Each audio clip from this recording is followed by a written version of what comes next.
Expectations na lang siguro, Mayor. Meron, mamaya. Meron, darating Expectations yan. na lang. Ano ba yung Nag-usap kami ngayon. Ano dito sir, nabanggit ko? Yung Lamborghini. Darating, sir, ngayon? Darating ngayon. Kala ko sir wala daw susi. Hindi, yung kanyon, hindi, nandyan na rin yung Ferrari, pero kailangan dadalhin yung eksperto kasi hindi ma-charge, hindi ma-start. Pero Lamborghini lang confirm. Oo, yung Lamborghini ngayon. Today, sir, commit na sila. Yeah, alam ko ngayong araw na to, sandali at i-check ko.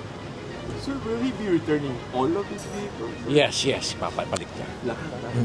Sir, anong gagawin doon sa mga isusurrender na luxury vehicle? Ay, syempre, i-take custody muna ng ICI and then eventually may proper disposition naman yon. Meron namang proper disposition yon in accordance with law. Sir, all you said all? Lahat? Ilan yung solid? Meron yung binanggit niya. Yung GMC, at may mga motor pa siyang isasolid.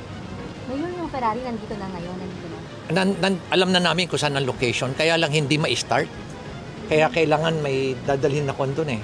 Kasi kon pala yun eh. Parang hybrid siya. Hindi ma-start kaya hindi nila madala rito. Pero makukuha na namin yan. Stop na po natin, Mayor, ang kukuha. Hindi na po si Bryce. Ay, hindi natin... baka isakay na lang namin eh. Baka isa kayo. Isakay na lang namin siguro sa isang trailer. Dahil Dadali na lang Pero for dito. today sir, Lamborghini lang to follow ang Ferrari.